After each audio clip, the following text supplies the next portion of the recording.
Thank you very much. Now our panelists are together and our guests are in the room. So good morning and welcome to the fourth in our webinar series presented by the George Brown College Foundation. Today in conversation with Suzanne De Freitas and Sebastian Burbano.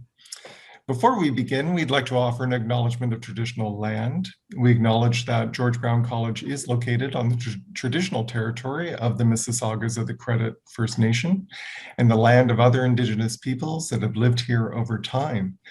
Now I'd like to turn things over to our host, Dr. Cindy Gouveia, President of the George Brown College Foundation. Thank you, Alan. Thank you. And I just want to spend a moment to welcome all of our participants today. We are recording this, so it will be on YouTube in case you need to jump in or jump out, or if you want to share it with a friend. So I'd like to welcome our special guest today, Suzanne De Freitas, who is the Program Manager for Augmented Education, as well as Sebastian Burbano. Thank you for joining us and spending time with us today. No problem. It is a pleasure. No worries. We're here. Happy to be here. Excellent. Well, for some of our participants, they may not be familiar with the Augmented Education Program. So Suzanne, I'd love for you to talk about the history, how it started, and where we're at in the program today. Sure. The program started in 2004, and it started in partnership with CAMH. And one of the main reasons behind it was CAMH was looking for somewhere for their patients to go after they had received treatment at the hospital, because they believe that, or it's been proven that being back into society really aids in the recovery process for individuals with a history of mental health and addiction. So that was the idea of how we started. And like I started in partnership with CAMH. It's a fully George Brown run program, and the curriculum and all that stuff is all George Brown. But we do lean on CAMH when we need to, and they are a huge part of our intake process. So they kind of they come in twice a year to help us with our intake process. And the programs we have two streams. It started in 2004 with the assistant cook program, which is now called the Secretary program. And that's just it's anything else. And then in years later, we brought in the second stream, which is the construction program. Construction Craft Worker Foundation program, and both programs are fully funded or free at cost to the participants. We take 30 students per year per program, so 60 in total, and it's supportive learning. So in all the classes and labs, we not only have an instructor, but we have a job coach who's there to help our guys get through, because for our students, there's always a break in their education or their employment history because of their mental health challenges. So we have support in our class. Then once they're finished the program, they do a job placement, and usually that's the piece of the program that we have supportive employment, and we help our students find and maintain employment in the culinary and construction industry. That the last 5 years we've been not including COVID. I'm not including COVID, but for the last several years we've had about an 82% postgraduate employment rate. So 6 months after they've graduated, we have about 82% of our graduates still employed in the. Congratulations. It is, of course, I'm not 20. Out of all of our budget of 10, that's wonderful. So that leads to your story, Sebastian. Maybe you can tell us a little bit about your history, how you found out about augmented education, your experience through the program. Yes. Well, first of all, I through and after college, I didn't know what I want to do education. For a majority of the time, it was mostly just find what I wanted to do, finding myself. And then my mom, one day, she just happened to read a flyer, and then it happened to be the program there on the flyer where it said augmented education, people with learning and mental abilities, which I have myself. Every day I have anxiety, but through the help of my parents, they were able to help me application process, do the interview process. It was not easy at all. I still did if I wanted to going to college. I just want to jump to any work field and do whatever I can to just not be in the house, but not necessarily go to college. And with the help and blessings that came along the way, I was fortunate enough to get accepted into the program. And ever since then, it's been an incredible journey to be. That's how much I found out about the program itself. It was mostly through the help of my friends and just like internet and just talking with like the people at George Brown College. They gave us all the information we needed to know that it was the right fit and the right program for myself. Yeah. And can you tell us a little bit about your experiences in the program? Yeah, And of then, course. You know what? And my experience in the program, there were some rough patches in the beginning. I still, like I mentioned earlier, like I didn't know if that was a career I wanted to pursue. I remember talking to one of my job coaches, Teresa. I let her know, like, I didn't know if I want to do this full on. I didn't know if I want to continue to do it. There's always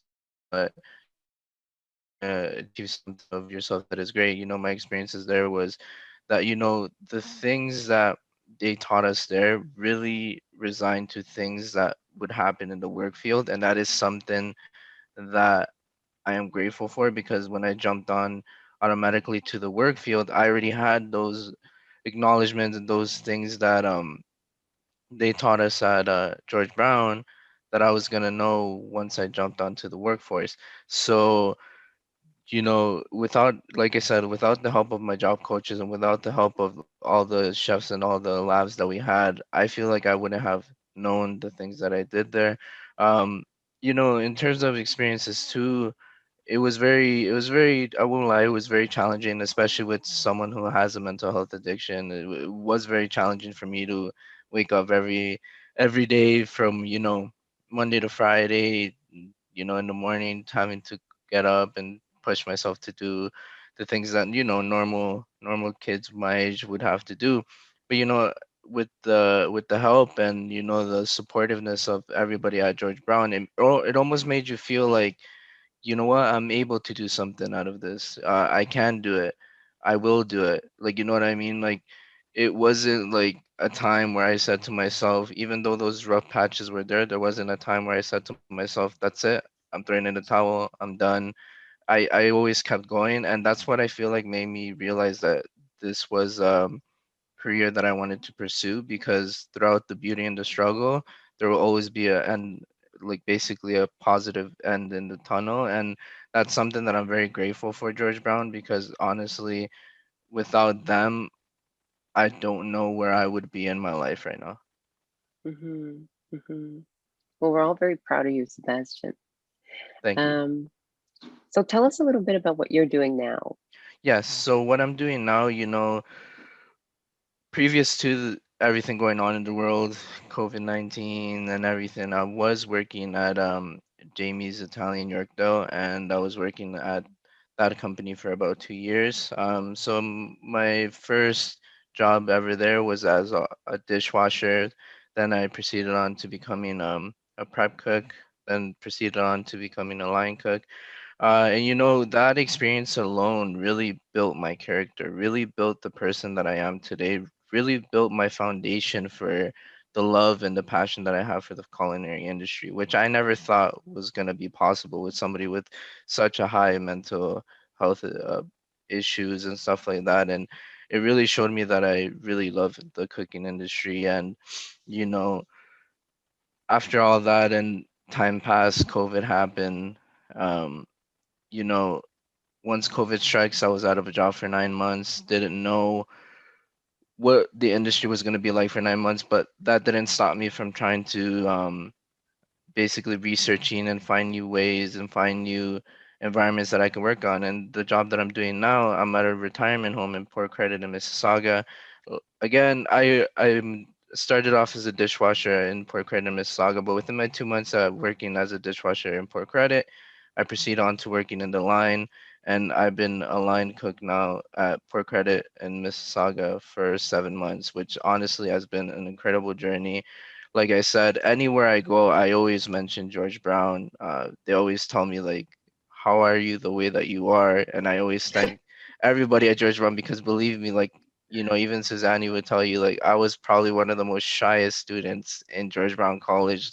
I would never talk to anybody. I would just always come in, just do my stuff, but not talk to anybody. So the fact that I'm even willingly be able to do something like this is even incredible for me because honestly that's why I always think that no matter what you go through and no matter what illnesses you have, that you will be able to do something out of yourself in the future. And that's something that I always want to be grateful for George Brown because they gave me that light and they gave me that path into my career.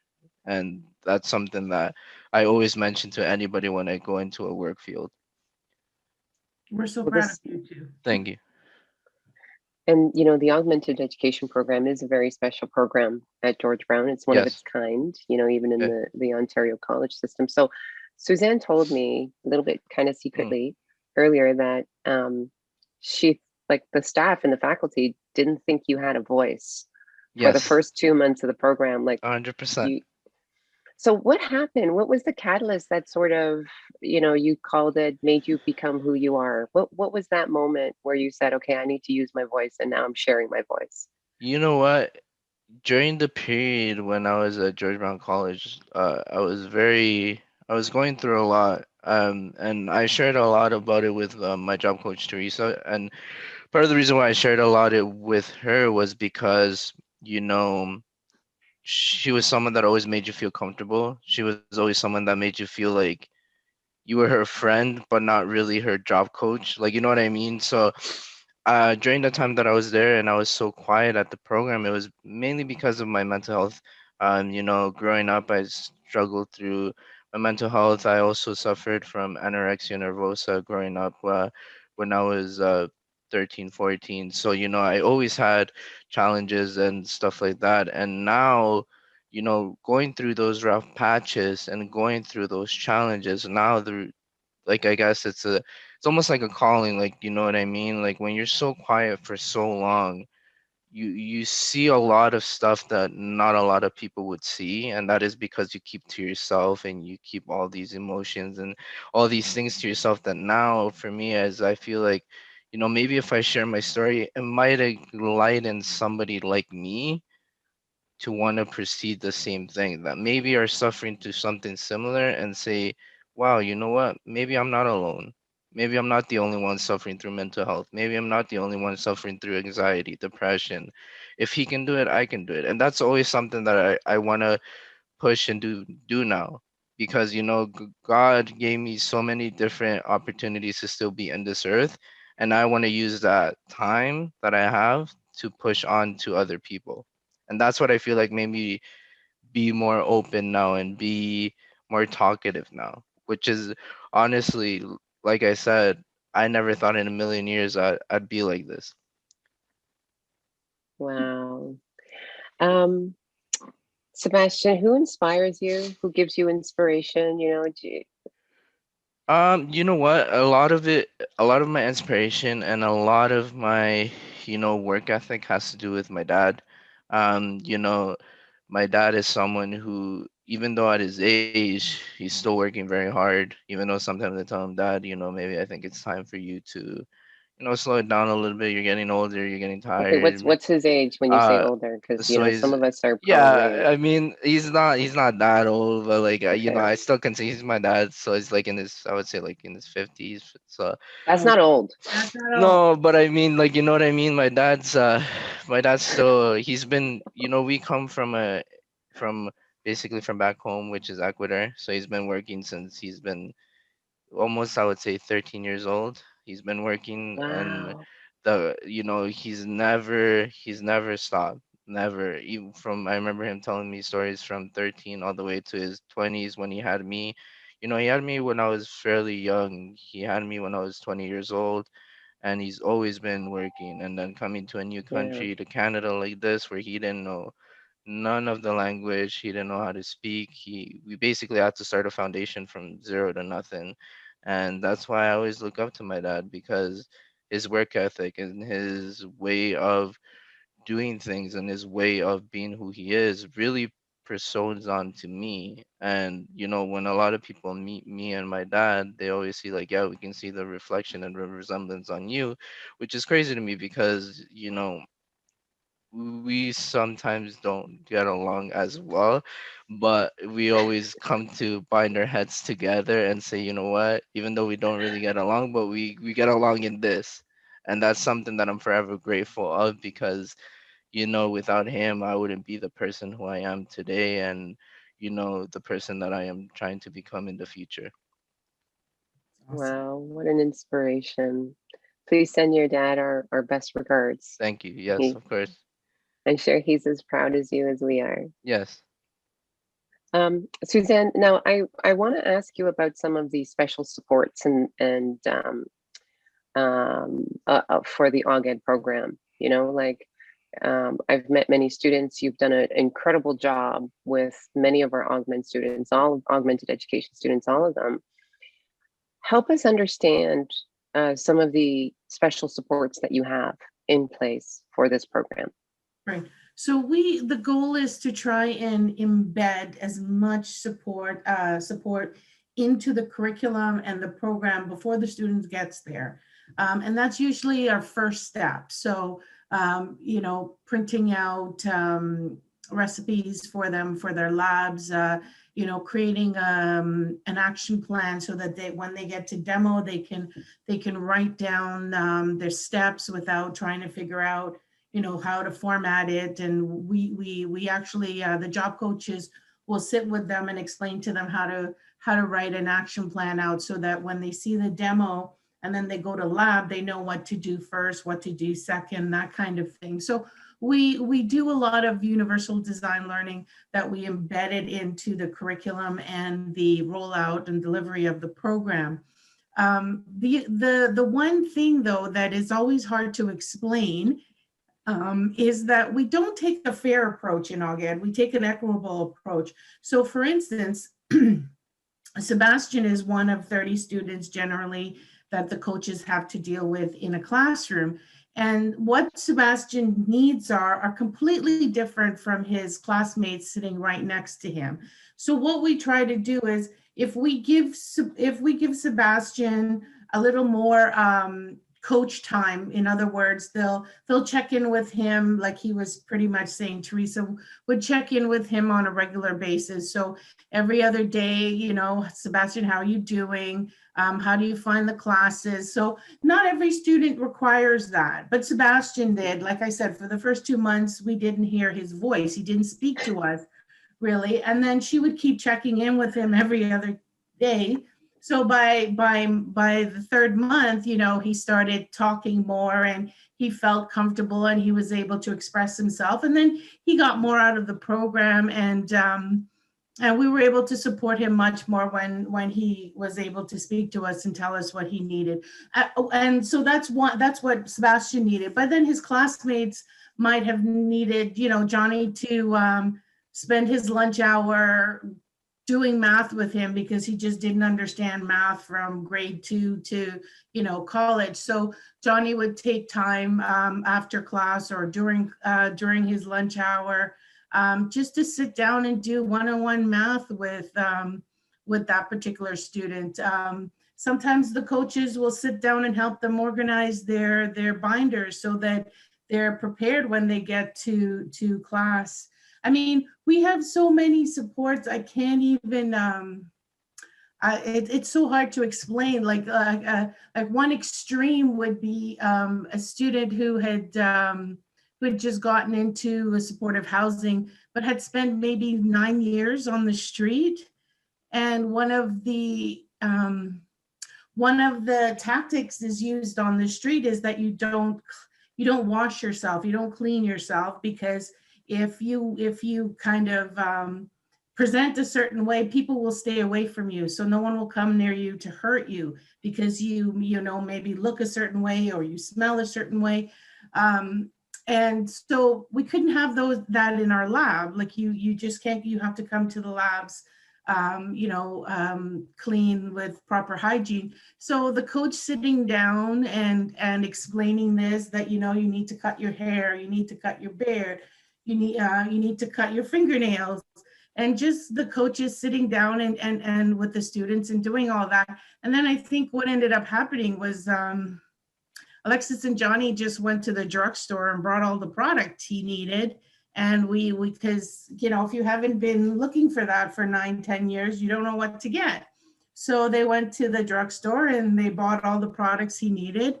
And for lab the next day, he was completely shaven, clean shaven, smelling nice, and all his his nails were cut. He was totally prepared for lab. So it goes from that to, math and then course homework, doing homework with them. So it's a wide range. It's what the students need at the time. Well, it sounds like a real holistic approach. If I explain that properly, it's always hard to explain it. I hope you understand. No, it sounds like a holistic approach, and I hats off to all of the team at Augmented Education, which I've had the pleasure to work with in the past as well. Now, you said that before we go to questions, I think we have about 5 more minutes. You said earlier that this is a tuition-free program for students. Mm-hmm. That means students do not pay tuition. They don't pay for the books and their materials and knife kits and hard hats and toolkits. Yeah. So even can you talk? They don't pay for all those things. Their knife kits, their tools, their boots. Both program requires safety boots, and their books. So all the materials they need. They don't. We have a lot of certification in the culinary program. We have the food handler certification, but then in the construction program, I believe they have like 11 different certifications. So all that is paid for, and they get their little cards that they're industry ready to, to be in the industry. Everything is provided. We also, we make sure we connect. And I said it was a fully funded program. It's not. Our college kicks in for our part of our funding, but it's fully funded for the students. So they even get a Metro Pass every month so that they can come to school every day. So everything that they need is given to them so that they have no barriers in accessing and completing the training. Mm-hmm, mm-hmm. Can you talk to the audience a little bit about your funding sources and where your major needs are? So, some very small percent of our funding comes from the Ministry of Community of Colleges and University. Another portion of our funding comes from the City of Toronto and the Homeless Initiative. And then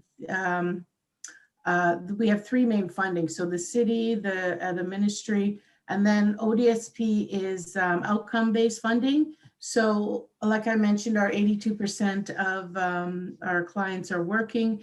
If the funding is basically, the funding with ODSP, which is a province, is basically provided based on our outcomes. So if we get our guys working and out of the industry and they were on ODSP previously, we would get some funding from the province. And then a large, what's been saving us for the 5-6 years is been the funding from the George Brown Foundation, from the Food Court Social. That's been awesome. And then our division picks up or kicks in the rest of the funding. Yeah, so. So I'd Yes, encourage all of our a little participants. bit from all over the place, but very much appreciate what the foundation has been helping us out the last 5-6 years. It's been awesome. Over $1 million, Cindy. $1 million. We're honored to support this program. I mean, it's very meaningful to all of us. There's a question for Sebastian. Okay. Sebastian, what's your dream job? You know what? That's a good question. You know, my dream, actually, it's not really a job. It's more something that I'm trying to pursue and do, and I'm gonna work my hardest to do, is to actually own my own restaurant. Actually, that's my, you know, that's something that I've always been inspired to do, and something I want to do, and you know, something that I'm trying to get as much as experience and as much knowledge that I can in the field now, so when I do open up my own restaurant, that I have everything that I need to have in order to be successful. You know, part of the things that I want to open up is something related as to my own culture food. So like it would be like Hispanic food, basically things that I know how to cook and I know that people will enjoy to eat. Because you know, I know that I can do whatever I set my mind to, and that is something that I see myself doing in the future. And that's part of my dreams, is to be my own boss, to be my own owner. Fantastic. Well, you know, when you do become your own boss and you have your own restaurant, we will promote you and you'll have lots of business. And then I'm going to come and ask you for a big donation. Of course, 100%, yes. We have 1 minute left. And so I'm going to give our guests the last word, but I think I want to thank all of our participants today. We have an email going out to you after this webinar. And in the email will be a link to the Augmented Education Program, how you can support it. I also wanted to give a big shout out to Georgia Cotero, who is on the line today, one of the original founders of the Augmented Education Program and a huge supporter on so many levels to the program. So Georgia, thank you so much for your support, and you continue coming back to support us. Sebastian, you know, I'd love to give you the last word. Thank you. I do, you know, I just want to take this time to, like I said, thank George Brown College. I want to thank everybody there. Suzanne, I want to thank you for accepting me into the program. I want to thank Teresa, Alexis, Johnny, another person to Chef Chris Davis. I want to thank everybody that, you know, believed in me, and everybody that always pushed me to do and achieve great things, because like I mentioned, without George Brown College, I wouldn't be anything today. So I just want to take this time and send my gratitude to everybody. Thank you. Thank you, Sebastian. Thank you, Suzanne. And thank you to all of our participants. Our next webinar is coming up. Stay tuned. We'll be sending you emails as to who our next guest speaker is. We're looking forward to sending you more information about augmented education, how you can support, as well as the Food Court Social, which is the annual fundraiser that supports this program. Thank you very much. Thank you. Thank you. Bye. Bye.